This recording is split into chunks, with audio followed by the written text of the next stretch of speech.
Welcome back to Season 2, Quick Chat in the Cadillac. My name is SG. I like to explore the simplicity of complexity. If you don't know, this is my show where I break it down for you both real and quick. I got full episodes available on TikTok if you be scrolling through and find the 10-minute vids. I got full episodes on YouTube, all nice and organized in seasons and playlists. So check out Season 1, and Season 2 has already begun, so check that one out as well for fun. Basically, we got to get into the topic at hand today, and I know it's one of high demand today, so let me get to it, bitch. Today, we're going to be talking about healthy levels of detachment. Yes, sir, healthy levels of detachment. This is something that always is present in your life, and if it's not in your life directly, then it will likely be in the life that you have around you or your environment around you. And let me tell you what a healthy level of detachment looks like and how to pursue that. So, a healthy level of detachment, as we are thinking about actionable steps such as the theme of Season 2, a healthy level of detachment means attaching to the point where you are invested and you can put in the work and feel good about it. However, being detached enough to be able to handle the outcome of that situation, the outcome of that scenario, without completely blowing up your life or your mental, emotional, physical, or financial health. It's a very fine line to walk, yes, I know. And sometimes you might sway from one side to the other motherfucking side to back to the other. However, that's all part of the process of learning how to walk the fine line in the first place. At first, you can be walking like you drunk. After a while, you'll feel like a tightrope walker going across the Grand Canyon, a fucking certified pro. But the first thing you have to do is practice. Now, how do we establish a level of attachment or detachment where we're comfortable in investing in this scenario, in this situation, in this relationship, in this interaction, but we're detached from the outcome? Well, I'll tell you where it starts. It starts right here.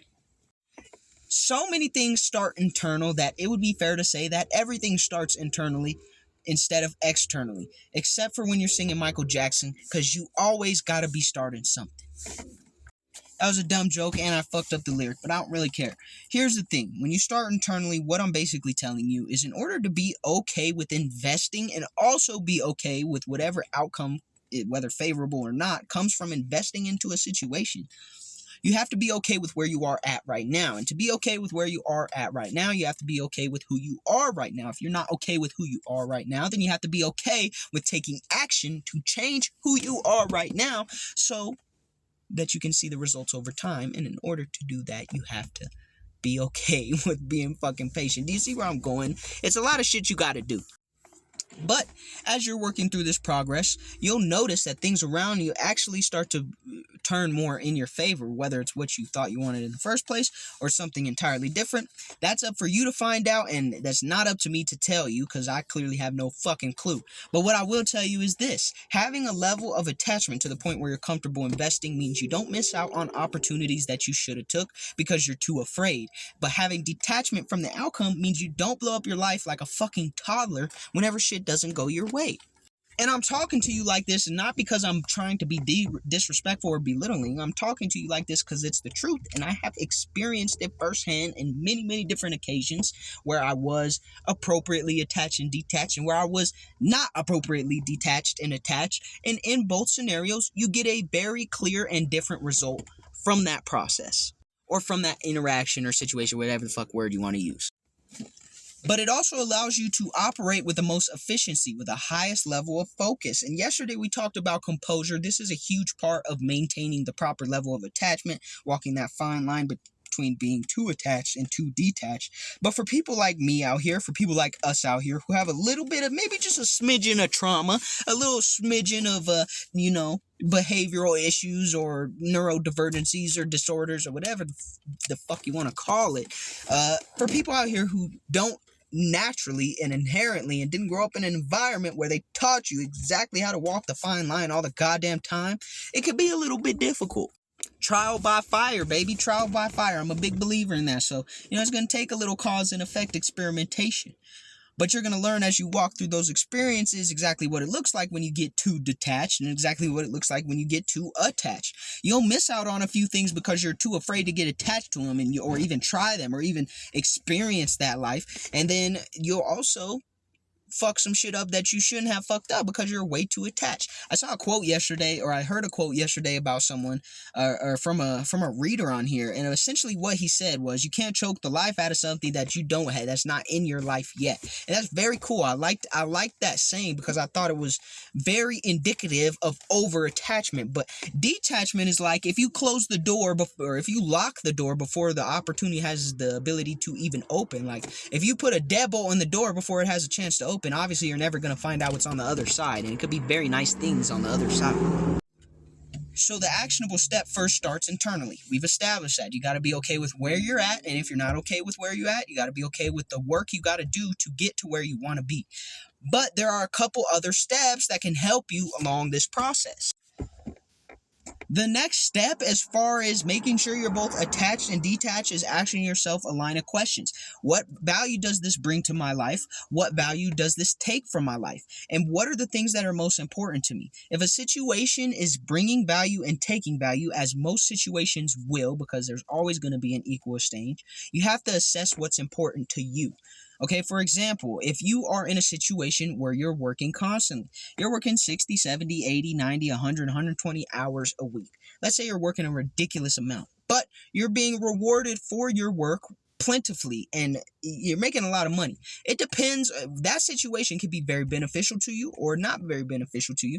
It depends on what you value. If you value money, then obviously that situation will be beneficial until the point where you're too burned out and can't continue to work. But if you value time, that situation is not going to benefit you as much. In fact, it's going to become a toxic attachment in your life because it's demanding so much time from you. Even though you're getting this money, you're losing the thing that you value more. So that's why it's very important to understand what's most important to you. And again, this is probably something that starts internally. For you to know what's important to you, you probably have to be in tune with who you are and what you fucking want. That's something that a lot of people have trouble with already. And I can't explain that entire process in this video. That is a deep dive for the ages, and we're not going to do that today. But once you have assessed your inner world and said, okay, I'm good where I'm at, and I'm good with getting to where I need to be if I'm not super satisfied with where I'm at right now, the next question is obviously, what is valuable to you? And that's going to help you determine what situations in your life you need to devote more, or what situations in your life you need to devote less attention to. That allows you to walk that line with less resistance. Let's say if we're using the line as the example, the fine line between attached and too detached. Let's say your right side is stronger than your left, and you got a big bag on your right and another big bag on your left. You're probably going to want to drop the one on your left because this is not your strong suit. It's not something that you're focusing on. Maybe you want to drop it. Or maybe you're not so focused on actually getting to the end of the line or onto the other side or wherever the hell you're going when you're walking this fine line as quickly as possible. Maybe you're trying to balance yourself out. So dropping that right bag, that's more important to you because now you're strengthening your left side so that you can be more balanced while you're walking down this tightrope line and you're not worried about the imbalance. So that's an excellent example of a metaphor that tells you how to value what's important to you so that you can accomplish your goal of walking the fine line between being too detached and too detached. Now, the third step is accepting the outcome. That's actually the hard part. So I know you have to be capable enough to you have to feel good enough about yourself and know what's important. But even in those scenarios, sometimes shit just don't work out. So you got to accept the outcome. And that's the hardest part. That's the hardest part for a lot of people because they don't want to give up on these things that they've been holding on to so tightly. And also, there are people who will get the outcome they desired, and feel like, I don't know if I like this. I actually have it now. What do I do with it? That's a whole nother story. But to be honest with you, that's also just as tough as not being happy with the outcome, as being, getting the outcome and not feeling fulfilled.